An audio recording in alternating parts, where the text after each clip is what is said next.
Tonawanda Seneca Nation says it is not happy with work on a giant industrial park in Genesee County. J-Dale Shoemaker with our partners over at Investigative-Post has details now on new concerns about how permits for the stamp project have been obtained. The developers of the sprawling Stamp Industrial Park in rural Genesee County had a problem. They had begun to recruit companies to the site, which was little more than fields and woods.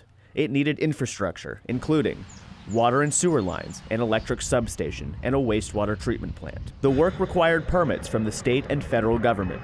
Complicating matters was the industrial park's location, surrounded by environmentally sensitive lands and adjacent to the reservation of the Tonawanda Seneca Nation. Regulators needed to do a lot of homework before deciding whether to issue the necessary permits.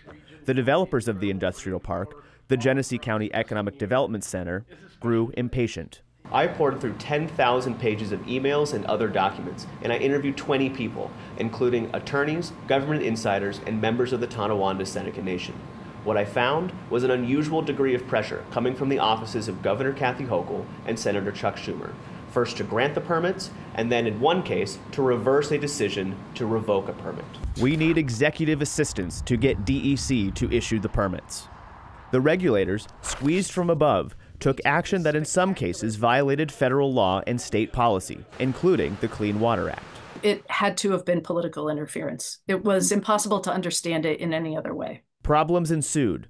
Permits to build a 9-mile-long wastewater pipeline violated the Clean Water Act.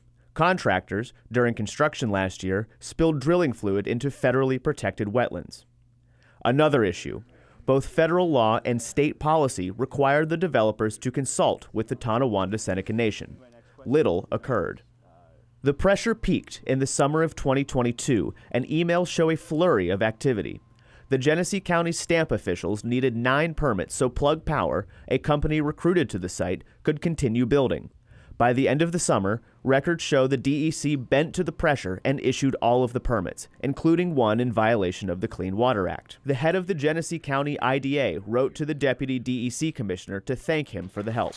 Sean, first off, I wanted to thank you for the assistance and priority focus put on getting the 9 remaining permits and clearances issued.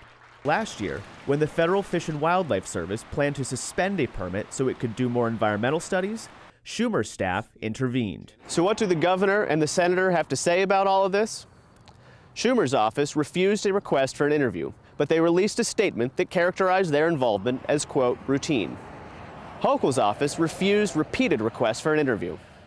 And when I approached Steve Hyde, the head of the Genesee County Economic Development Center, he walked away. Could we schedule an interview? No. In its own statement, the DEC said that it followed all rules and regulations. Meanwhile, the Tonawanda Seneca Nation is afraid of what stamp could do to the big woods, a forest they rely on for food and medicine. Nation members worry that the industrial park will hurt their land, drive away the deer they hunt, or poison their well water. We're still trying to save the land, they're still trying to take it, it's still the same story. And it's just the stakes are higher now. Today, the project still lacks permits, and the Tonawanda Seneca Nation continues to raise objections. For Channel 2 News, I'm J-Dale Shoemaker with Investigative-Post.